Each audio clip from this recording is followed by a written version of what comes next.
Euh, Mesdames et messieurs, euh, chers compatriotes sénégalais, euh, de la diaspora, de l'intérieur, et je salue le monde entier également, particulièrement toute l'Afrique. Je voudrais, n'est-ce pas, aujourd'hui m'entretenir avec vous sur une thématique, mais dont le débat a été suscité par le président Omar Sissoko Embalo, président de la Guinée-Bissau, et président de la conférence des chefs d'État de la CEDEAO. Ce débat concerne ce qu'on appelle les forces antiputschistes de la CEDEAO. D'après les informations, il avait voulu que les pays de la CEDEAO se dotent d'une force contre les coups d'État. Alors, je voudrais d'abord, à mon humble avis, déterminer les causes profondes des coups d'État.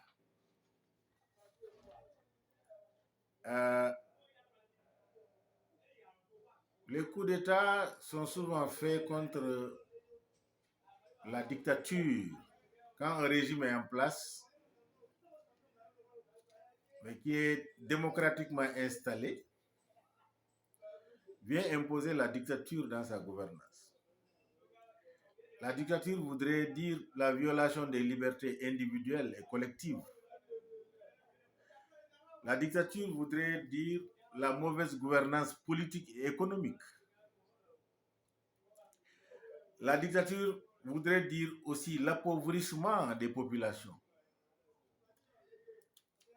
Et la dictature voudrait dire aussi une justice couchée à la solde de l'exécutif. Alors, c'est tous ces facteurs-là qui engendrent des coups d'État. Militaires, je dis. Parce que souvent, ceux qui le font utilisent des coups d'État constitutionnels et institutionnels pour s'installer au pouvoir et pour perdurer à rester au pouvoir. Excusez-moi du pléonasme. Lorsque nous prenons le cas du Mali, le Mali est confronté à des forces extérieures et intérieures, des forces occultes, internationales, qui étaient en train de travailler à la partition du Mali parce que le Nord regorge de richesses exponentielles. Alors, ces prédateurs-là, comme leur travail, eux, c'est pour priver les Africains de leurs ressources, pour mieux les contrôler et les dominer. Et c'est dans ce contexte-là que sous le régime d'un président Ibrahim Boubacar Keïta, paix à son âme,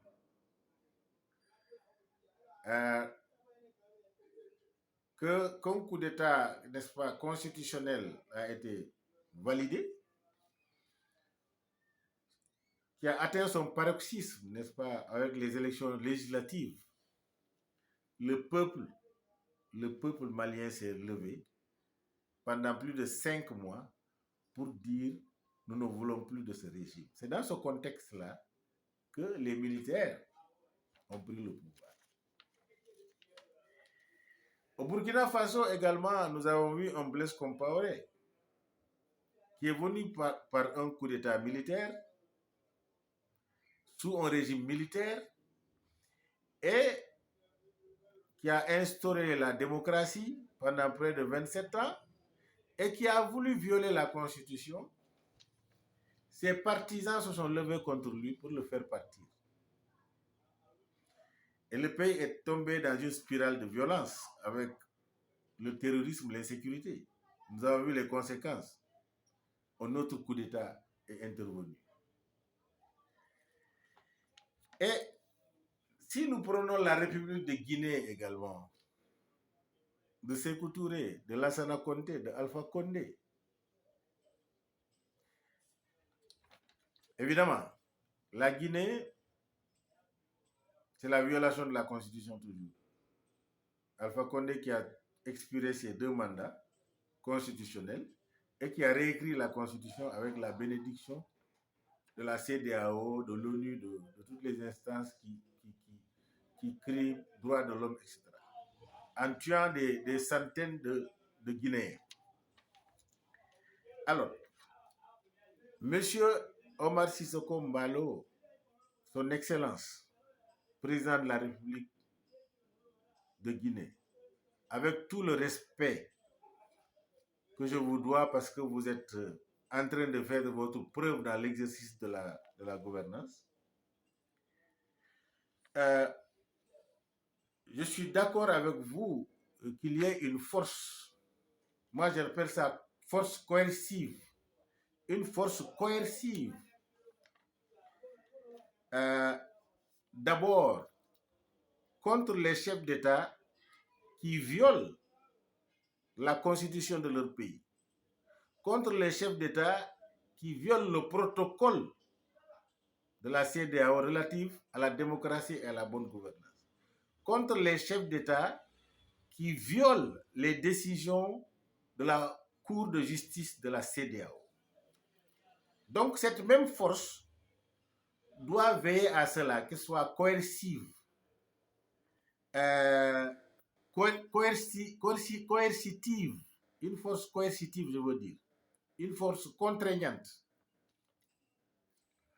Et si cela est fait, appliqué au chef d'État, si c'est dans ce contexte, les militaires se lèvent pour faire un coup d'État, on comprend cette même force sévira. Maintenant, je ne suis pas d'accord avec vous quand vous pensez qu'on doit protéger les chefs d'État. Je pense qu'il faut protéger les populations. Parce que ce sont les populations qui sont victimes de votre malgouvernance. Ce sont les populations qui sont victimes de vos syndicats des chefs d'État au niveau de la CEDEAO. C'est votre population qui sont victimes de la violation de la Constitution, de la violation de leur liberté. Alors donc, c'est pourquoi, si nous regardons par exemple en Afrique de l'Ouest, prenons le cas du Sénégal, d'où je viens. Si lorsque le président Macky Sall, votre ami et homologue, le président Macky Sall,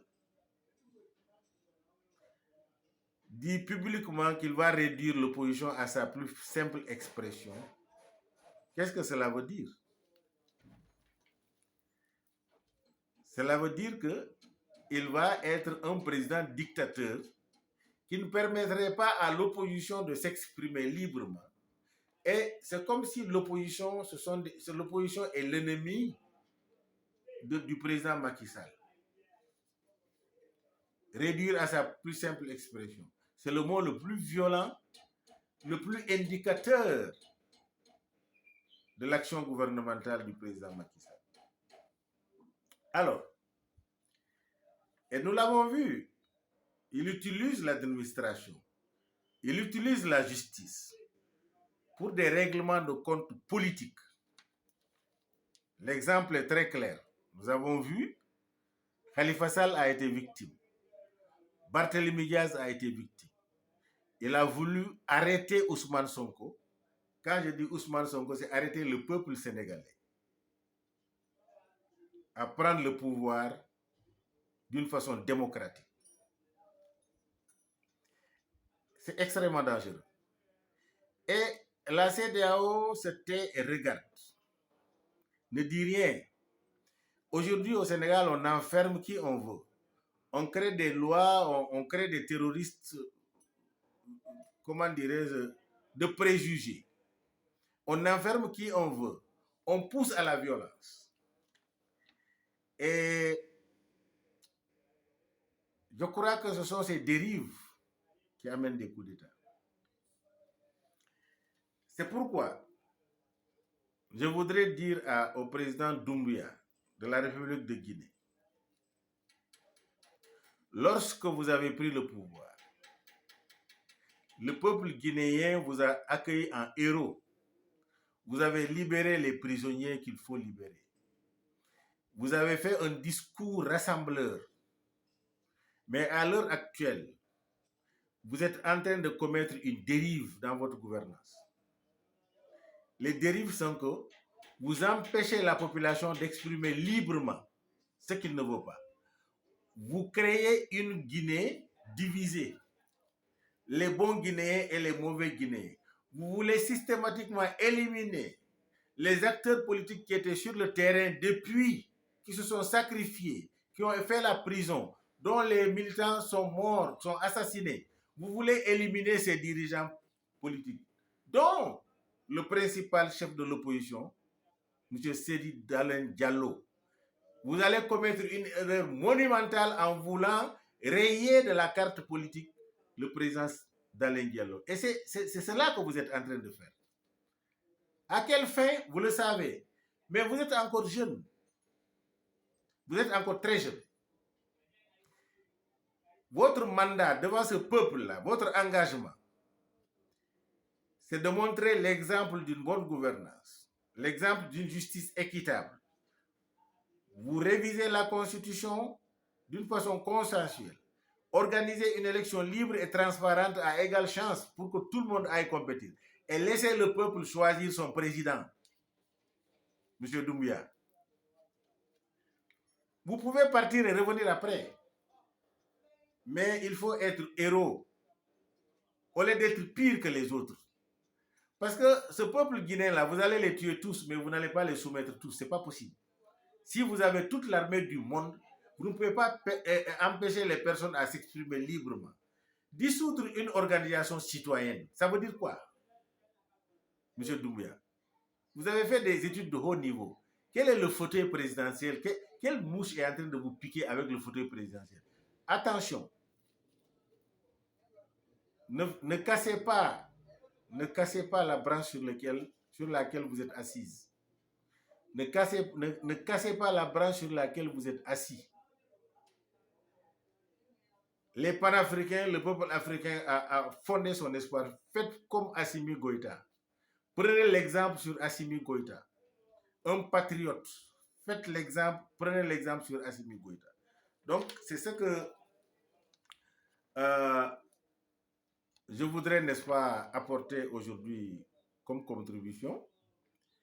Je voudrais inviter, n'est-ce pas, les chefs d'État de la CEDEAO pour leur dire qu'il doit être en cohésion avec la révolution mentale de cette jeunesse. Cette jeunesse est en avance avec vous. Vous avez des méthodes de gouvernance moyenâgeuses. Vous êtes au palais, vous croyez que c'est vous qui avez droit de vie et de mort. Non. Vous n'êtes pas mieux né que quiconque dans le pays. Vous n'avez pas le bon papa ou la bonne maman mieux que tout le pays. Vous n'êtes qu'un citoyen à qui le peuple a confiance ou on lui a remis la commande du pouvoir. Et par ailleurs, d'autres se sont imposés par les institutions. Ils se sont imposés aux populations. Mais comprenez que ce peuple, ce vaillant peuple travailleur qui court matin au soir, veut avoir sa souveraineté économique et politique, veut bénéficier des ressources de son pays, ne veut plus être dominé par une mafia politico-bureaucratique et un impérialisme international. Ce peuple, cette jeunesse ne veut plus ça. Donc il faut être en phase avec cette jeunesse, sinon vous allez créer une Afrique de troubles et de tensions sociales récurrents. Parce que nous n'accepterions pas cela. Donc, il est bon tant que ce soit le Niger, que ce soit le Burkina Faso, que ce soit le Togo, que ce soit le Sénégal, que ce soit le Bénin, que ce soit la Guinée, etc., que vous soyez en face avec les populations, ouvrez les vannes de la démocratie, baissez la tension. L'opposition n'est pas l'ennemi. L'opposition doit être partenaire dans la gouvernance pour équilibrer cette gouvernance-là. Ne créez pas des tensions ethniques, ne créez pas des tensions régionalistes, ne créez pas des tensions religieuses. C'est ce peuple qui travaille, qui vous donne l'argent, vous payez les ministres et vous vous payez dedans. C'est ce peuple qui est sous le soleil. Ce paysan qui cultive, c'est eux qui vous nourrissent. Respectez ce peuple-là, s'il vous plaît. Respectez cette population-là. Et aujourd'hui, cette jeunesse qui marche dans la rue, il y a des diplômés sans emploi. Des bac plus 1, bac plus 3, bac plus 4. Des hommes de métier respectables, mais qui sont des patriotes qui se battent pour que le changement s'opère dans leur pays. Ne les traitez pas de terroristes. Ne les traitez pas de fauteurs de troubles. Vous le savez bien. Je vous remercie.